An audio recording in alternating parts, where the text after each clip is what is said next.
जय Hind. Bull market का sign as always यही है, बैक टू बैक आईपीओ आ रहे हैं। और अब क्या हो रहा है, आईपीओ आईपीओ आईपीओ, कौन से में लगाऊं कौन से में नहीं लगाऊं। एक लॉट का पैसा है इसमें लगाऊंगा तो ये मिस हो जाएगा, दो लॉट का पैसा तो इसमें लगाऊंगा, एक इसमें लगाऊंगा, अच्छा इसमें लिस्टिंग गेन ज्यादा है, अरे इसका ये, अरे भाई साहब इतना कंफ्यूजन है कि अभी तक बैक टू बैक 6 आईपीओ एक हफ्ते के ब्रैकेट में आ रहे हैं। 3-4 के वीडियोस तो हम ऑलरेडी डाल चुके। एक और आईपीओ आया है ज्वेलरी सेगमेंट से, देखेंगे क्या चल रहा है, आईपीओ कैसा है, फाइनेंशियल्स कैसे हैं और लगाना या नहीं लगाना। क्योंकि यहां पर इस सेगमेंट में ना मार्जिन्स का बड़ा एक प्रॉब्लम है। सीजनल तो चलो है ही है, जब हमें पता है दिवाली आ जाएगी थोड़ी सी सेल्स बढ़ जाएगी, वेडिंग सीजन आ जाएगा थोड़ा सा बढ़ जाएगा, बट प्रॉब्लम ये मार्जिन्स का यहां पर एक बड़ा ही ड्रॉबैक है।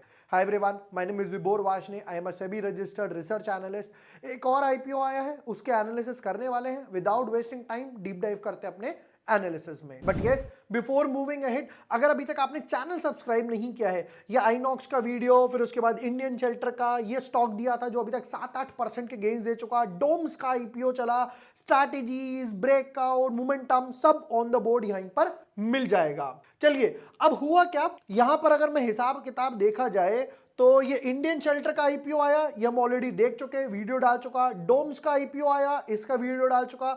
आइनॉक्स का आईपीओ आया, इसका भी वीडियो डाल चुका। मुथूट माइक्रोफिन के भी हम लोग एनालिसिस कर चुके। अब बारी आई इसकी, that is Motisons jewellers limited की। देखते क्या है बिजनेस मॉडल, क्या है फाइनेंशियल्स, क्या है, कैसा लग रहा है, लगाना या नहीं लगाना। एज ऑलवेज शुरू करेंगे अपने बिजनेस मॉडल से। चलिए जी यहां से शुरू करते हैं। Motisons limited established in October 1997, October specified करा है इन्होंने, चलो बहुत अच्छी बात है। Sells gold, diamond and kundan jewellery as well as other jewellery products, ठीक है जी। The company sells pearl, silver, platinum, other metals, मतलब जितने कहते हैं ना एक प्रॉपर सोनार वर्ग जो होता है, सोनार, राइट। तो यहां पर ये डायमंड का, गोल्ड का, सिल्वर का, ये सब का काम करते हैं, ठीक है। The company offers a wide range of products including traditional jewellery भी बनाती है, मॉडर्न जो आजकल चल रही है, फिर combination design in various jewelleries, ये वो इन्होंने काम करके अपना बता दिया। एवरीडे यूज के लिए भी है और जेंडर प्रोडक्ट्स भी हैं। Over 3 lakh design in gold, diamonds, other materials at different points of price. Next part पर आते हैं। Motisons jewellers flagship stores Motisons towers में है। कहां पर है जी, जयपुर राजस्थान से है, अभी अभी सरकार बनी है। And offer silver, gold, diamond jewellery across 3 floors, अच्छा एक पे इसका, एक पे इसका, एक पे इसका। The latest branch which open in 2021, 2 साल पुरानी, is located in the affluent Vaishali Nagar neighbourhood in the southern western part of Jaipur Rajasthan. मतलब एक तो ये ऑलरेडी चल रहा था, एक और इन्होंने अपना काम बढ़ा लिया, ठीक है। कॉम्पिटेटिव स्ट्रेंथ, स्ट्रैटेजिकली लोकेटेड है। स्ट्रैटेजी लोकेटेड क्या है, मतलब ये चीज यहां पे समझना, सिर्फ आप जयपुर में एक जगह ही काम कर रहे हो, राइट। ये तो नहीं है कि आप दिल्ली, मुंबई, पुणे, चेन्नई हर जगह काम कर रहे हो, एक जगह काम कर रहे हो। तो इस लाइन की मुझे तो नहीं लगता कोई जरूरत थी। चलो जी नेक्स्ट पार्ट पर आते हैं, कुछ इंपॉर्टेंट डेट्स देख लेते हैं एक बार। कुछ इंपॉर्टेंट डेट्स, आईपीओ ओपन होने वाला है 18 से 20 तारीख को। सेम ब्रैकेट में एक और आईपीओ आ रहा है, देख लो यहां पर सेम ब्रैकेट में ही 18 से 20, 18 से 20, 18 से 20, एक नहीं दो नहीं 3 आईपीओ आ रहे हैं 18 से 20 में। चलिए जी वापस आते हैं। अलॉटमेंट यहां पर आएगी 21 तारीख को, रिफंड्स आएंगे 22 तारीख को। 22 तारीख को या तो शेयर्स मिलेंगे, अब सैटरडे संडे तो ऑफ होगा ही होगा, प्लस 25 की भी सेंटा क्लॉज की छुट्टी है यहां पर, मेरी क्रिसमस है, तो डायरेक्टली 26 तारीख को ये स्टॉक लिस्ट हो जाएगा। नेक्स्ट पार्ट पर आते हैं। ये तो हम लोगों ने ऑलरेडी देख लिया, फिर 22 से 26 दिसंबर ये भी देख लिया। 10 रुपीज फेस वैल्यू, बढ़िया। मुथूट वाले का देखा था, उसकी भी 10 रुपीज फेस वैल्यू थी। प्राइस बैंड 52 से 55, हम अप्लाई करेंगे यहां पर 55 पे। नेक्स्ट पार्ट पे आते हैं। लॉट साइज 250 का, 250 का लॉट साइज 55 के हिसाब से इन्होंने लगाया है। मोस्ट इंपॉर्टेंट देखना, थोड़ा ज्यादा हो गया। Total issue, total issue company कह रही है कि हमें ज्यादा नहीं चाहिए, जहां पर लोग मांग रहे हैं 1200 करोड़, 1500 करोड़, हमें सिर्फ आप 150 करोड़ दे दो।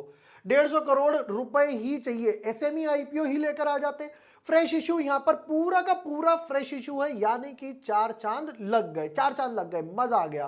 क्यों? क्योंकि सारा का सारा पैसा जो आप दोगे वो सारा का सारा पैसा आईपीओ का कंपनी के पास ही जाएगा, फ्रेश इश्यू में ही जाने वाला है, कोई ओएफएस नहीं है, जो कि बहुत ही पॉजिटिव बात है। क्यों? क्योंकि कंपनी इस पैसे से एक्सपेंशन करेगी, बिजनेस करेगी, वर्किंग कैपिटल करेगी और हो सकता है और बिजनेस स्टोर्स वगैरह ओपन करे।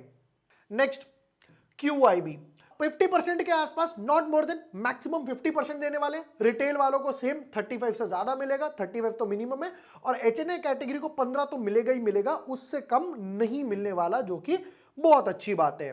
नेक्स्ट, एक बार प्रमोटर होल्डिंग यहां पर तो मेंशन नहीं है, ये तो लॉक इन पीरियड वगैरह हो गया।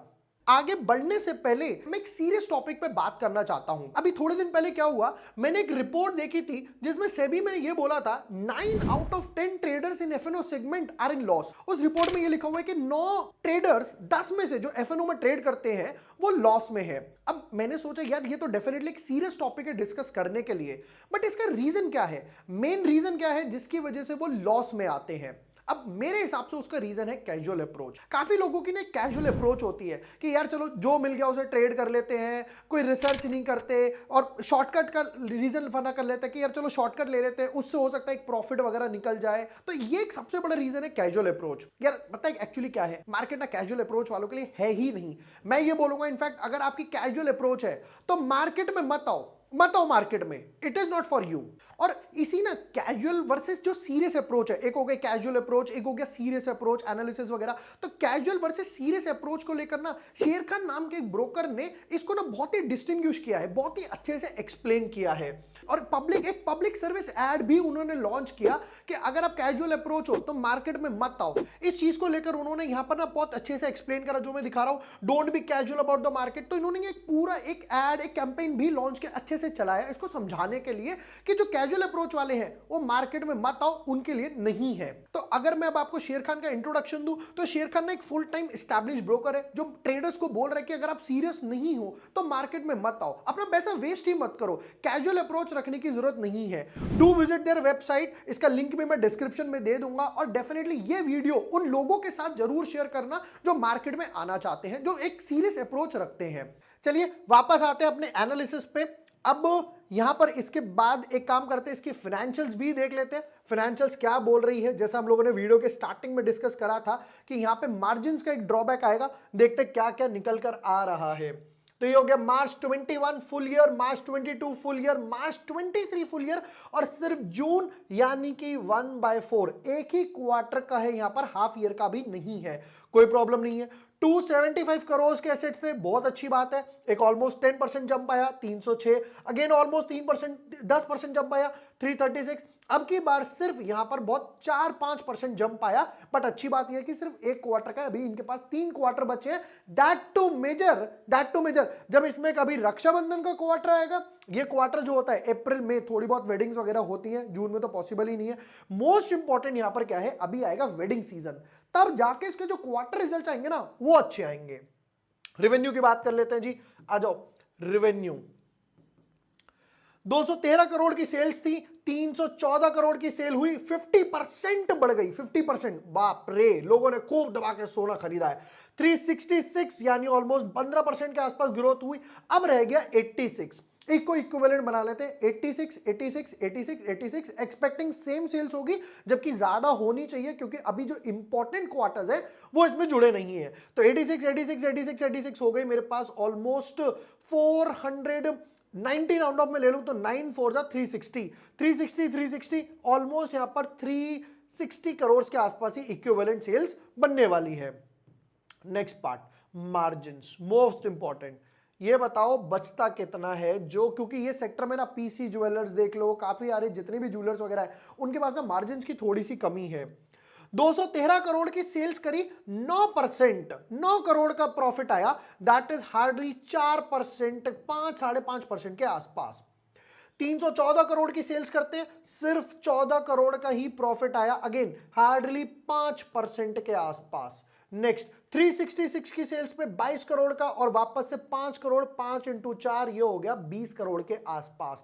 तो यहां पर ना गेम ही है वॉल्यूम्स का गेम है, मार्जिन का ज्यादा गेम नहीं है। बट हाँ, जिस हिसाब से सिर्फ 100 करोड़ उठा रहे हैं उस हिसाब से 5 करोड़ को थोड़ा सा बढ़ाना पड़ेगा इनको, 20-25 करोड़, 30-50 करोड़ तक लेकर जाना पड़ेगा, जो डेफिनेटली हो सकता है इस पूरे फ्रेश इशू से हो जाए। चलिए जी, कुछ इंपॉर्टेंट रेशियोज देख लेते हैं। पीई रेशियो 17 का, पोस्ट पीई 24, मार्केट कैप छोटी सी कंपनी है 500 करोड़, रिटर्न ऑन इक्विटी काफी अच्छा दिख रहा है 17 करोड़ के आसपास। Next, return on capital employed हो गया 30 करोड़, डेट इक्विटी रेशियो थोड़ा सा ज्यादा है, जिनको इनको बोरिंग्स पे काम करना पड़ेगा। क्या ऊपर बोरिंग्स थी? अरे हाँ, बोरिंग्स थी, हम लोगों ने छोड़ दी, एक बार देख लेते हैं। 141 करोड़, 150, 160, 166, 20 करोड़ के आसपास बोरिंग बड़ी है, थोड़ा सा बोरिंग्स को रिड्यूस करना पड़ेगा। देखते हैं फंड्स वगैरह कहां पर ये लोग यूज कर रहे हैं। क्या है objectives? Repayment of existing borrowings availed by the company, बहुत ही बढ़िया बात है। इससे क्या होगा, यहां पर जो इन्होंने पैसा लिया हुआ है, तो अभी तक पता है क्या हो रहा था, इसको ऐसा समझते हैं, एक चार्ट से समझाता हूं, थोड़ा इजी पड़ेगा। कंपनी ने कहा मुझे बिजनेस करना है, मुझे फंड्स चाहिए, दो पार्ट थे, या तो कंपनी लेकर आ सकती थी डेट या इक्विटी का पार्ट। कंपनी ने कहा भाई मुझे अभी इक्विटी डाइल्यूट नहीं करनी, किसी को पार्टनर नहीं बनाना। कंपनी ने कहीं बैंक वगैरह से 150 करोड़ के आसपास का लोन वगैरह ले लिया, जिसपे जा रहा है फिक्स्ड इंटरेस्ट। फिक्स्ड इंटरेस्ट मान लेते हैं हर साल जा रहा है, फॉर एग्जांपल ले लेते हैं 10 करोड़ के आसपास, 7-8% के हिसाब से हर साल 10 करोड़ 10 करोड़ 10 करोड़ 10 करोड़ जा रहा है। अब कंपनी ने कहा यार ये तो काफी ज्यादा पड़ रहा है, 5 करोड़ का तो हम प्रॉफिट कर पाते हैं हर क्वार्टर में, 10 करोड़ यहां चला जाता है, हमारे पास तो कुछ बचता ही नहीं है, आधे ज्यादा प्रॉफिट तो मेरा पूरा यहां पर जा रहा है। कंपनी ने कहा एक काम करता हूं, इक्विटी से पैसा उठाता हूं, अब मैंने अपना नाम बना लिया जयपुर में, मैंने अपना ब्रांड बनाना शुरू कर दिया, मुझे एक्सपेंशन की जरूरत है। कंपनी ने कहा भैया मुझे वापस से 150 करोड़ रुपए चाहिए।